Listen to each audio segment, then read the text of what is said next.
In 1975 and 1976, Chevy Chase single-handedly established the indelible comedic caricature of President Gerald Ford as an unending physical risk, a man who might fall down or trip over something at any moment.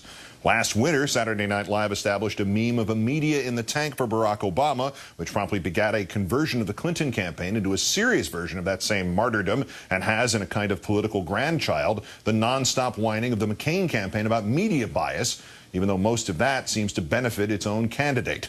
Our number one story in the countdown, public ridicule as a critical political component. And here it comes again with what is reportedly week 2 of a 7-week cameo of Tina Fey as Sarah Palin. Some of her lights-out impression did not even require any new material.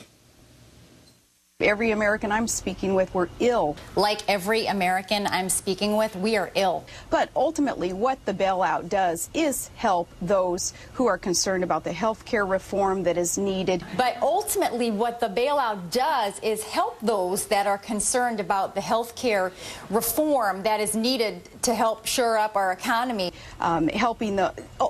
It's got to be all about job creation. It's got to be all about job creation, too. To shoring up our economy and putting it back on the right track. Also to shoring up our economy and putting Fannie and Freddie back on the right track. So health care reform and reducing taxes. And so health care reform and reducing taxes. And reining in spending. And reining in spending. But this was hardly just parroting, as the rest of us fiddled around with analogies to mynah birds and talking caribou Barbie dolls. Seth Meyers and the writers hit the analogy right on the head. Katie, I'd like to use one of my lifelines.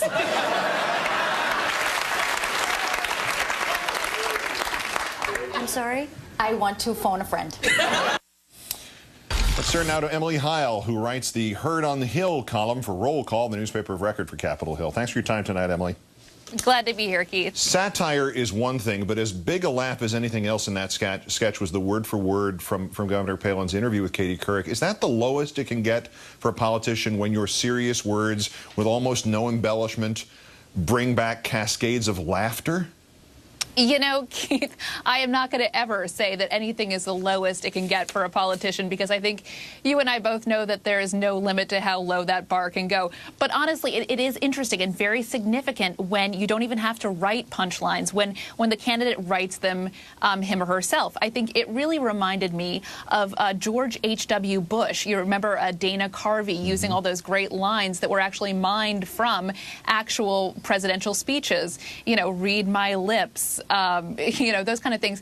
And they really rang so true because they actually came from the candidate's mouth. And I think, you know, with Sarah Palin, the danger is even greater, because most of the time when you see a satiric version of a political figure, you have the real version to compare it to. In this case, we don't. And so in the same way that sort of Dana Carvey sort of owned the persona of George H.W. Bush, it seems that it's easier for Tina Fey to sort of own the persona of Sarah Palin, at least for a little while, until we actually see the real Sarah Palin. When the SNL skit was in her favor, Senator Clinton tried to pick up the ball and run with it. She referenced that whole in the tank for Obama, get him another cushion thing in an actual debate. It went over like a lead balloon. Is there anything that the governor can do with this? Can she try to pick it up? Can she have fun with it? Go on the show, embrace this somehow?